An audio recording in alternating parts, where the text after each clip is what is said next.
Welcome, friends, to another edition of Economic Update, a weekly program devoted to the economic dimensions of our lives.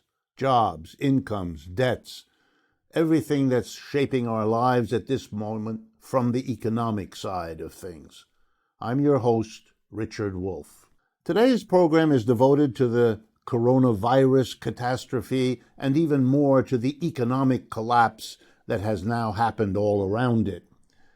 I want very much to focus on aspects, dimensions of this crisis that are not being talked about by our leaders across the world, and of course especially by the one we are suffering under. And I also want to talk about aspects that the mainstream media have tended either to ignore or downplay. In that way, this program can be a real contribution, I hope, to our thinking and our acting to work our way out of this twin dilemma, a virus and an economic system that cannot cope with it. So let me start. I want to begin by focusing in on how and why there is a colossal failure, particularly in the United States, because it does vary from country to country, but particularly in the United States, a failure of U.S. capitalism to prepare for this virus, this viral pandemic. And I want to begin by making it crystal clear to everyone that viruses are part of human nature and nature around us. We have had them, we have been plagued by them for as long as there have been people on this earth, and animals are also affected. Number one. Number two, the United States has had viral pandemics before, lots of them. I'm going to tell you a story about one, but I could have told you many. I'm picking one because its analogies to what is happening to us in the United States today are simply too obvious to overlook. This is a story of a pandemic related to the bubonic plague. That's right, the plague we usually associate with the Black Death in 14th and 15th century Europe. The bubonic plague was a disease carried by the fleas that lived on rats, and so it was associated in the popular mind with rats. Well, it lasted for a long time. Centuries it came and went. It did its worst back in the 14th, 15th century when it killed roughly a third of all the people in Europe at the time. In 1900, it broke out in San Francisco, California. It broke out, but the then governor of California, Henry Gage, didn't want to let the world know about it. He denied it. He hid it. It was only when federal medical authorities exposed the virus, isolated it in the laboratory, that it was no longer possible for Governor Gage to hide. The federal government was afraid. People were dying in large numbers from it in San Francisco. Well, it really did a number on the reputation of Governor Gage. And when he ran for re-election in 1902, he was defeated by George Pardee, the new governor of California, who immediately imposed a medical solution which did get rid, at least for a while, of the virus in San Francisco. It did pop up again 2 years later, another pandemic, but this time the resources and the scientific community were able to prevail over the political hustler who risked everyone's life because he said it wouldn't be good for business, which was probably true, and it wouldn't be good for his re-election, but it turned out he blew that away too. I'll leave you all to think about what that might imply for our current situation.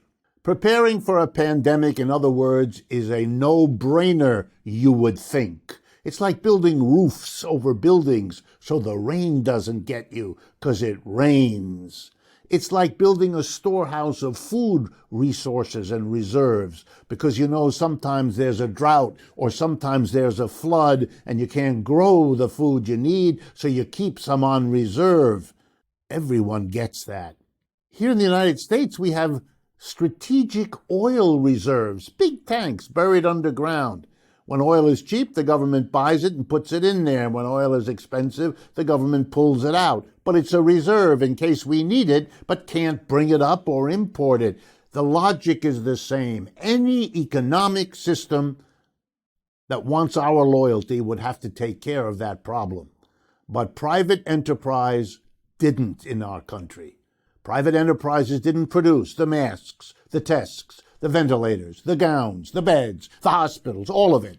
They didn't. And you know why? Because it isn't profitable. Who wants to make a mask and store it in a warehouse for years until we need it? Not a private profit-driven company. They know profit is what their game is. That's how they do well. That's how they move up. That's how they get rewarded. So they didn't make it. And they didn't store it. And the government, which in our case in America here, believes that everything that private profit does or wants is what's good for all of us, a delusion of enormous size, didn't compensate for what the private capitalist sector failed to do. So the government didn't buy the equipment, and the government didn't buy the supplies, and they didn't store it either. In other words, capitalism failed as a system to prepare for a pandemic we know is always somewhere on the horizon. But there's a second way that capitalism is important to hold to account these days. Capitalism was weakened. Capitalism was in bad shape when this virus hit. I know President Trump keeps telling us, or did until now, of course, how great the economy was. Well, that was just like old Governor Gage back in San Francisco in 1900. Don't believe it. Here's a historical example that might give you a way to understand the relationship between capitalism and this virus. Back in the 13th, 14th, 15th century, we had an already weakened feudalism in Europe.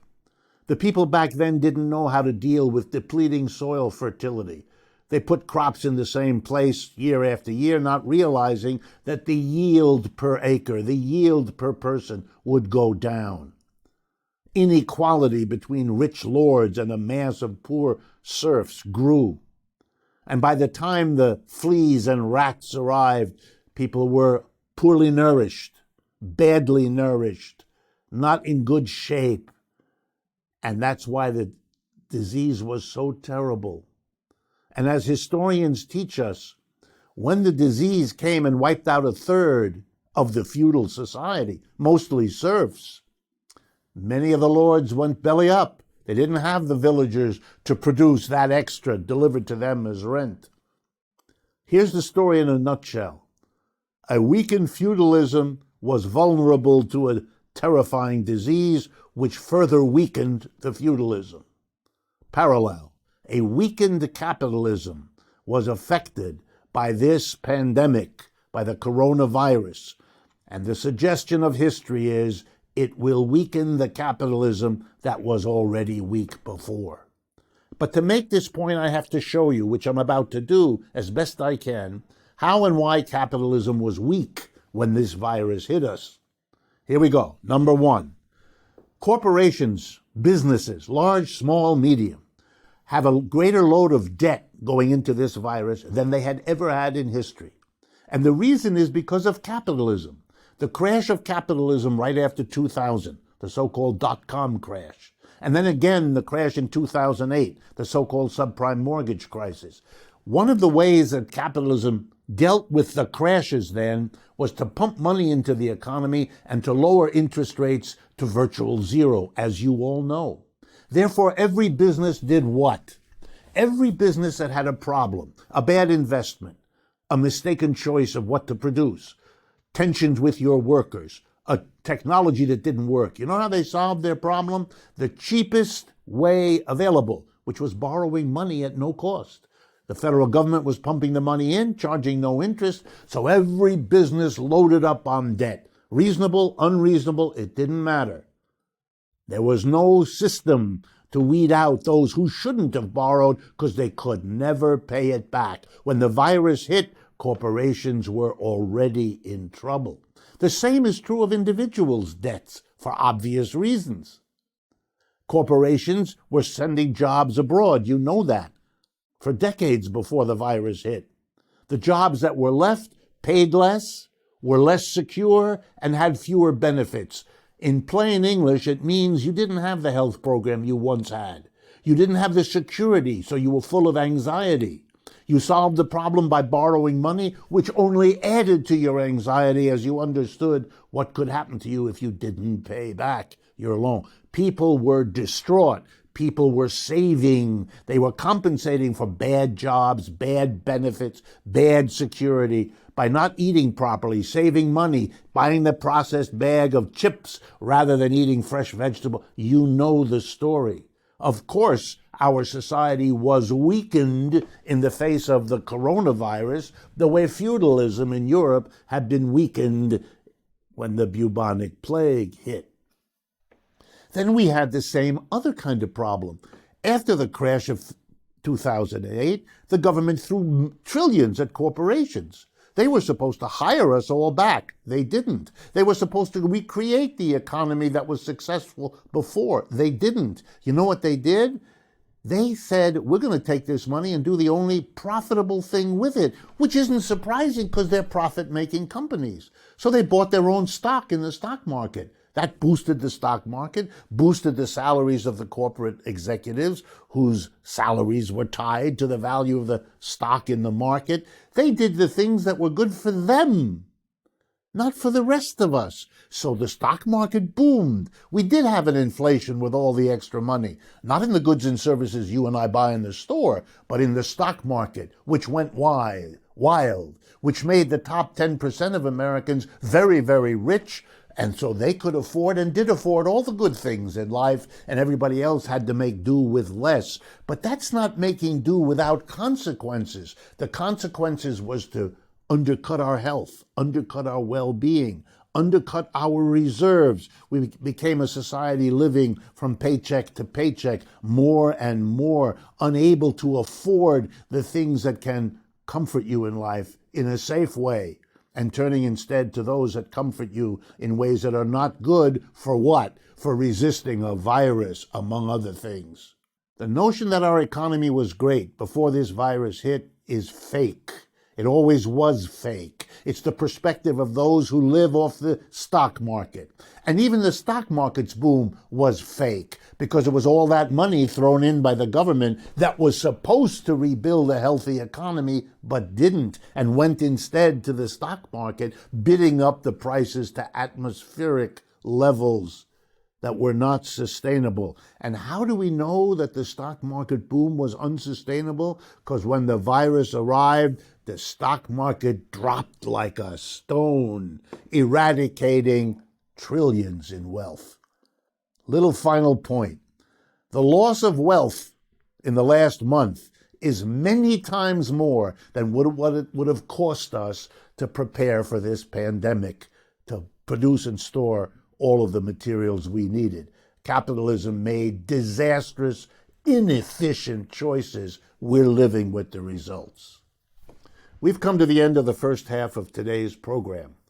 Please remember to subscribe to our YouTube channel. Follow us on Facebook, Twitter, and Instagram.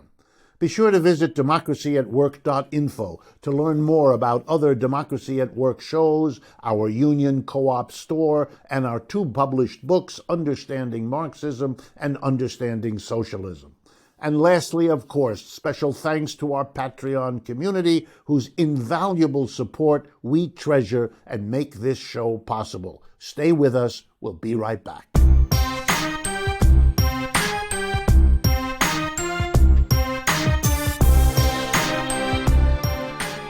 Welcome back, friends, to the second half of this program devoted entirely and specially to the coronavirus catastrophe and the economic collapse that has happened together with it.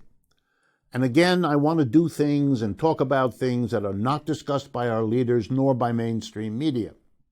And in particular, I want to devote the second half of today's program, to what should be done now, a question many of you have directed to me. What is it that we ought to do that is not being discussed and certainly not being done? All right, let's start. This is a true national social emergency. It affects all of us. It threatens all of us. And if ever there were justification for a democratic response in which all of us who are affected by this crisis can share and participate, one person, one vote, to decide how best to cope. That's how it should be done, because that's the honorable, ethical, moral, democratic way to cope. We're not doing that. First of all, with the economic crisis, which is what I'm concentrating on today, what the government has done so far is to throw an enormous amount of money, mostly at the business community. Whether it's the Federal Reserve making money available, cheap loans on a scale we've never seen before, counted in the trillions, or it's the Congress, the executive, and the congressional legislative branch passing a stimulus law that, again, sends trillions into the economy. It's mostly going into the hands of businesses. What does that mean? It means that in a typical corporation, the people at the top, the board of directors, a typical group of 12 to 15 people, is making the decision of what to apply for from the government and what to do with whatever the government gives you, Federal Reserve, U.S. Treasury, whatever it is. That's not a democratic mechanism. That's allowing a tiny group of people who, moreover, are committed to profit as the bottom line to make the decisions. That's a terrible mistake. How do we know that?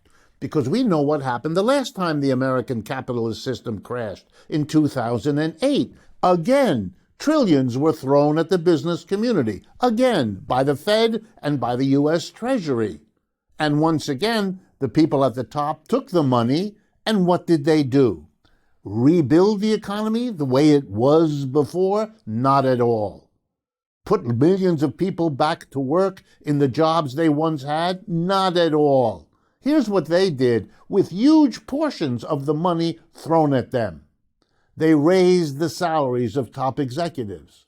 They bought back their own stock in the stock market to drive up the prices of those stocks, which were owned by the shareholders of the company. That's right. Corporate executives and shareholders did with that money what was good for them. And in case you need a little provocation to be outraged, some of the money the government threw at these corporations was used by them to lobby the same government so it wouldn't impose regulations on them because of the crash. Whoa! Is that the appropriate way to respond to a crisis that affects everybody? The answer is no. Here's what should happen in every business. A new council, call it whatever you want. The Virus Council, the Pandemic Council, the Economic Crash Council, composed of everybody who works there. Board of Directors, too. We won't exclude them. Not that they don't deserve it. One person, one vote, from the sweeper of the floor to the CEO. Because we're all in this together, aren't we? And we should all be involved.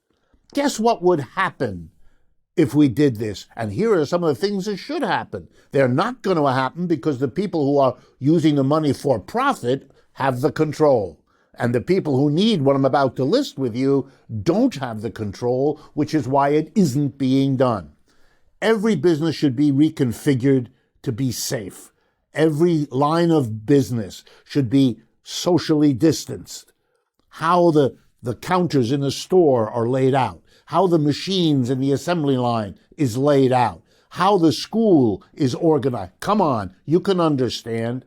We need to do that. Number two, all the people currently unemployed, why aren't they being hired to do the testing that this country needs? And not just the testing. In other countries, they do something called tracing. We need millions of people to become tracers. You know what that means? If someone gets sick, You trace all the people that sick person had contact with in the previous 2 weeks to get them tested because they're in danger even if they don't know it. That's an enormous job. That ought to be done. Every workplace has to now be cleaned, disinfected. It has to be dealt with like we're serious about what it is we're doing.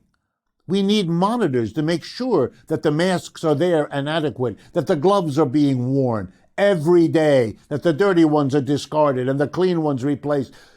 The companies haven't been doing that, and there's no way to rely on them. They've just shown us they do what's profitable, and spending a lot of money on cleaners and disinfectors and social distance managers isn't their idea of making money, so they don't do it.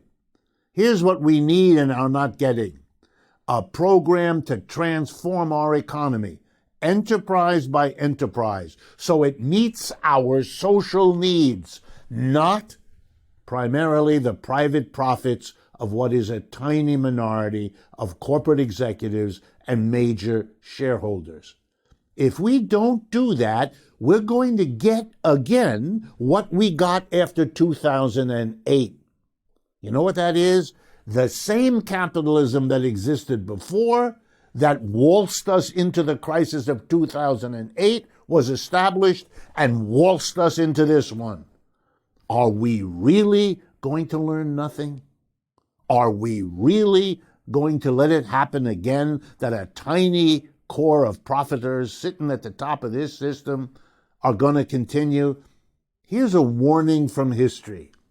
If you react to this plague in the way that the feudal lords reacted to the plague of the bubonic sort back in the Middle Ages, then capitalism will be disappearing just like feudalism did, because in the end, it's not sustainable. Just as millions and millions of workers in the United States, as we speak, are confronting an employer class that wants them to go back to work, take the risks that close proximity to coworkers means, even though the same employers and the same Trump that they control didn't spend the money, neither the private money of the corporations nor the money of the government, to transform those workplaces so they might claim to be safe. It is outrageous, and that lesson is not lost on the American working class. If you think it does, you're making what will be for you the same fatal mistake. Well, how might we go about transforming things? Let me begin this by telling you how Europe is handling this crisis different from the United States. In Europe, they're not letting employers fire people. They're having the same problems. The restaurants are closed, the cafes are closed, the factories are shut. Those problems they have too, for the same reason, the same virus. But they're not handling it the same way. There is no major increase in unemployment the way we have in this country. They haven't had 17 million people lose their jobs in 3 weeks, from the middle of March to early April. No. You know why? Because they have a different system. You stay on your job. The government helps pay your wages. That's how the thing is handled. They don't want you to lose your job. They don't want you to have anxiety that you'll never get that job back. They don't want the company to go out of business because it hasn't got workers, and it'll be too costly and too long a time to find workers to replace those who left when they were They don't want any of that. So they've kept their people working. Well, not working, idle, but they keep getting their wages. Well, that's better than what we do in the United States for all the reasons I just mentioned, but it's not good enough, and it isn't a solution. Why are there any people either unemployed or idle? There's lots of work to be done. Only capitalism holding on to the enterprise that's privately profitable for the investor, only that kind of system solves problems by laying off people or paying them when they're not doing anything. Because that's inefficient on a human scale, on any rational scale. So here's what we ought to do, and this is just a partial list. Number one, we have millions of people who are school teachers in America who are not going to school because schools have been shut down. Every one of those teachers, and in addition, retired teachers, ought to have been hired immediately, not laid off, not unemployed, not paid with a wage even though they're not doing anything. Pay them by all means. But here's what we do. One-on-one tutoring, a very good way of learning. All the teachers become tutors. They meet with a student one-on-one through social media, 1, 2, 3 hours a day. And a bureaucracy is set up to manage that, which can be done electronically. Every skilled worker in America who loses his or her job can teach other people the skills they have. Let's do it, one-on-one, tutorial. Let's give people an incentive. Let's give them more help financially through the crisis if they take a course and learn something. It's good for our society. It's good to hire the people who will be the teachers. It's good to subsidize the effort of people to learn so they come out of this crisis with more skills than they went in. Come on, we can do these things. There are other things we can do that I've mentioned already, but I'll mention again. An army of testers, so we finally test our population. And that has to be done on an ongoing basis, not just once, because if you're clean once, you may not be in 2 weeks or 6 weeks or a month, and your coworkers need to rely on you. We need testers, we need tracers. We need it all.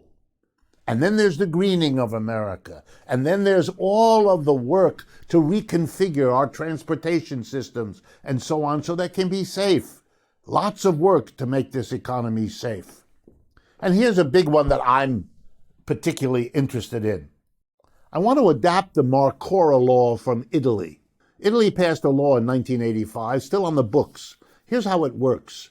If you become unemployed, the Italians don't want you to sit around there anxiety-ridden, losing your self-esteem, having psychological problems, drinking too much, you know.